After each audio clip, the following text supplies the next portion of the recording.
जी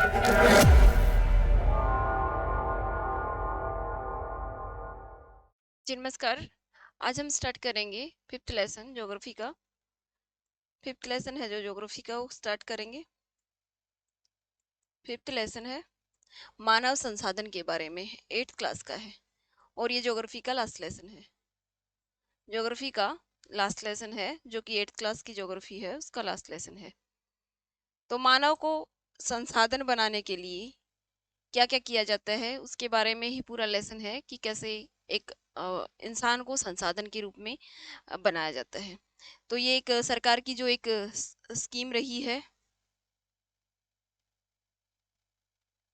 PKV, प्रधानमंत्री कौशल विकास योजना, पीकेकेवीवाई की प्रधानमंत्री कौशल विकास योजना, जो 2015 में जो मतलब एक प्रशिक्षण देने के लिए शुरुआत करी गई थी और जिसका जैसे जो लक्ष्य था 2020 था। तो जब सरकार द्वारा भी ऐसी स्कीम जब स्टार्ट की जाती है तो मतलब एक मानव को संसाधन बनाने के लिए कैसे कैसे क्या क्या तरीके अपनाए जाते हैं उनके बारे में पूरा लेसन बताया है। कि जनसंख्या का जो वितरण है उसके बारे में बताया कि जनसंख्या का जो वितरण है हर जगह समान नहीं है। कहीं जनसंख्या बहुत ही ज़्यादा सघन मिलती है, कहीं बिल्कुल विरल मिलती है। तो उसका कारण क्या है?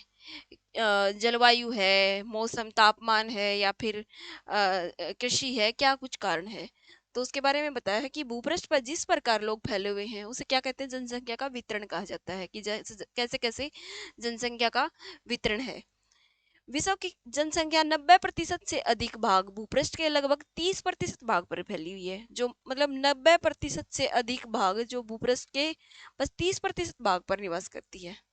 विश्व की जनसंख्या का जो वितरण है अत्यंत असमान है। कुछ क्षेत्र बहुत ही घने बसे हैं तो कुछ ही बहुत विरल बसे हुए हैं। जो दक्षिण और दक्षिण पूर्वी एशिया है, यूरोप है और उत्तर पूर्वी अमेरिका है, ये बहुत ज्यादा सघन बसे हुए हैं, बहुत ज्यादा डेंस पॉपुलेशन है यहाँ पर। उच्च अक्षांशीय क्षेत्र, उष्णकटिबंधीय मरुस्थल, ऊंच पर्वत और विषुवतीय क्षेत्रों में जो जनसंख्या है वहां पर बहुत कम पाई जाती है।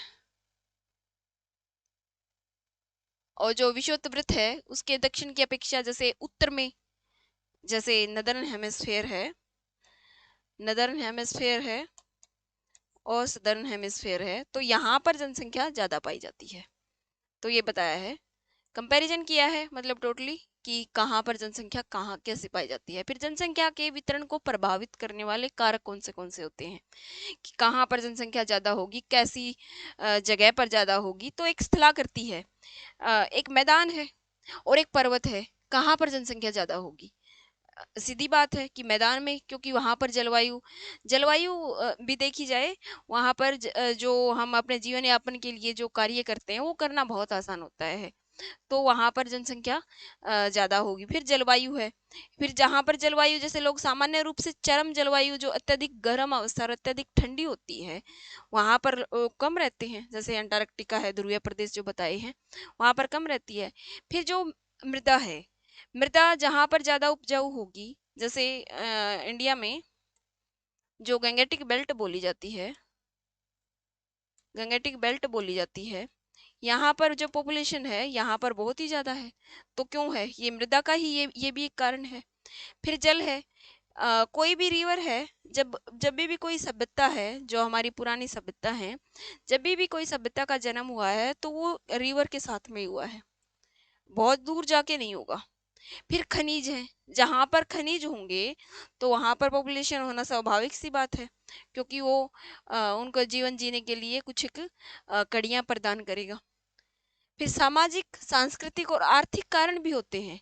बस ये कारण नहीं होते जो मैंने बताए कि जलवायु है, स्थलाकृतियां है, मृदा है, जल है, ये कारण नहीं है, बल्कि सामाजिक, सांस्कृतिक और आर्थिक भी कारण है। आर्थिक कारण में क्या आ जाएगा? औद्योगिक क्षेत्र रोजगार जो अवसर देता ही है। लोग बड़ी संख्या में इन क्षेत्रों की ओर आकर्षित होते हैं, जैसे जापान का जो ओसाका है, भारत में मुंबई है, तो यहाँ पर बहुत ज्यादा पॉपुलेशन है। फिर सांस्कृतिक कारण है, धर्म और सांस्कृतिक महत्ता वाले स्थान हैं, लोगों को आकर्षित करते हैं, जैसे वाराणसी है, यरूशलेम है, वेटिकन सिटी है। फिर सामाजिक कारण है, अच्छे आवास, शिक्षा, स्वास्थ्य सुविधाएं जहाँ पर मिलेंगी, जैसे आजकल जो माइग्रेशन का जो टाइप है, गांव से शहरों की तरफ ज़्यादा रहता है। क्यों रहता है गांव से शहरों की तरफ? इसीलिए ज़्यादा रहता है, तो यहाँ पर जैसे ये जो सुविधाएं हैं, शिक्षा, स्वास्थ्य सुविधाएं हैं, वो उपलब्ध अच्छी तरह से मिल जाती हैं, तो इसलिए ये इसका कारण रहता है। फिर जनसंख्या जो परिवर्तन है, उसकी कैसे क्या रहा है कि कब जनसंख्या डबल हुई है, कब ट्रिपल हुई है, उसके बारे में पूरा बताया है डेटा। कि जो 1800 तक की है ना, जो विश्व की जनसंख्या बहुत धीरे धीरे बढ़ रही थी। फिर क्या हुआ, बड़ी संख्या में बच्चे जन्म लेते थे, फिर बेसिक जो सुविधाएं नहीं थी, जैसे कई बार बच्चे होते ही मर जाते थे, स्वास्थ्य सुविधाएं नहीं थी, इस कारण उनकी मृत्यु जल्दी हो जाती थी। भोजन भी पर्याप्त नहीं था। फिर 1804 में जो जनसंख्या है ना, 1 अरब हो गई थी। इसमें अभी ये डेटा है कि 1804 में पीजीटी पीजीटी ज्योग्राफी केवीएस में अभी थोड़े दिन पहले जो पेपर हुए थे, उसमें पूछा गया था कि 1804 में विश्व की जनसंख्या कितनी हो गई थी, तो 1 अरब हो गई थी। फिर 150 वर्षों में 1959 में ये 3 अरब हो गई, मतलब यहाँ से 3 गुना पहुंच गई। और ये जनसंख्या का, इसको क्या कहा जाता है, इसको जनसंख्या का विस्फोट कहा जाता है। फिर 1999 में 3 वर्षों, बस 30 वर्षों की अवधि में ये 6 अरब पहुंच गई। तो इस प्रकार जो इस वृद्धि का मुख्य कारण जो खाद्य आपूर्ति है, औषधियां हैं, उसके कारण जो मृत्यु दर है वो कम हुई है, तो यही इसका कारण है कि जनसंख्या का विस्फोट हो रहा है।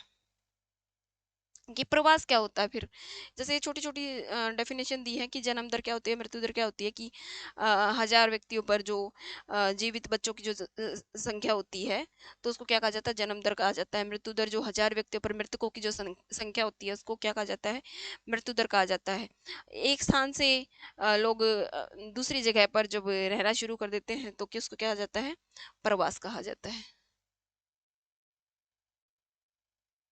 फिर यहाँ पर जो उत्प्रवासी, अप्रवासी, जो उत्प्रवासी होते हैं जो देश को छोड़कर चले जाते हैं, और अप्रवासी जो देश में आते हैं, तो इसको याद रखना।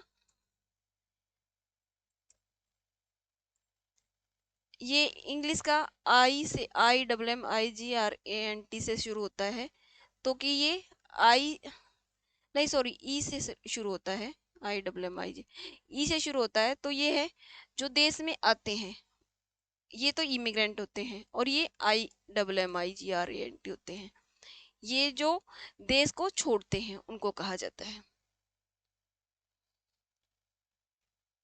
जनसंख्या जो परिवर्तन है, उसका स्वरूप क्या है, कि जनसंख्या जो परिवर्तन के प्रतिरूप क्या रहे हैं। जनसंख्या वृद्धि की दर विश्व में अलग अलग है। यद्यपि विश्व में कुछ जनसंख्या तीव्रता से बढ़ती है, तो सभी देशों में वृद्धि अनुभव नहीं की जा सकती। मतलब कहीं तो एकदम से बहुत ज़्यादा बढ़ती है, कहीं जनसंख्या, जैसे अब ये केन्या का उदाहरण दे रखा है कि केन्या में जनसंख्या बहुत ज़्यादा जल्दी बढ़ती है।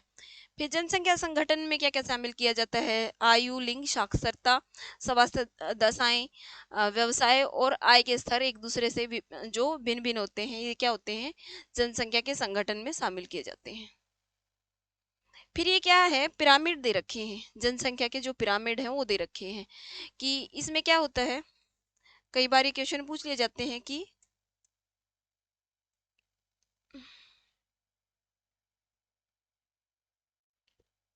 इसकी राइट साइड पर कौन होते हैं, फीमेल होती है, लेफ्ट साइड पर मेल होते हैं।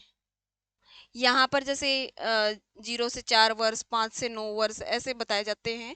यहाँ पर जो यहाँ बताया 85+।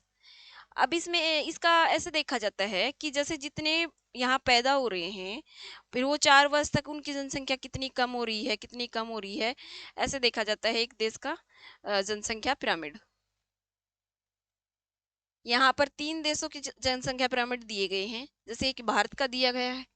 भारत का है कि जनसंख्या जो जनसंख्या में वृद्धि दर है वो 0 से 4 दी है, 5 से 9 दी है, 10 से 14 दी है। मतलब वो उसका जो ये आकार है ज़्यादा चौड़ा नहीं है, ठीक ठीक है। परंतु जब अब इसका कंपेरिजन हम केन्या से करेंगे कि देखो इसका इसका जो ये है बेस है इतना चौड़ा नहीं है जितना केन्या का बेस है। केन्या का बेस बहुत ही चौड़ा है, तो मतलब यहाँ पर बहुत ही ज़्यादा जो जन्म दर है वो ज़्यादा है।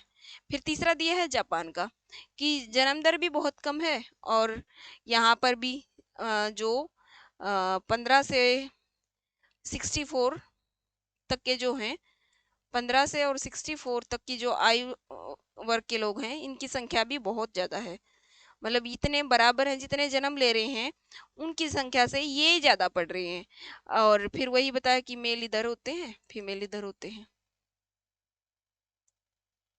इनका कंपैरिजन किया गया है। इनमें बेस के ऊपर क्वेश्चन पूछ लिया जाता है कि पिरामिड संकरा होता है कैसा होता है, इसके ऊपर ही क्वेश्चन पूछा जाता है।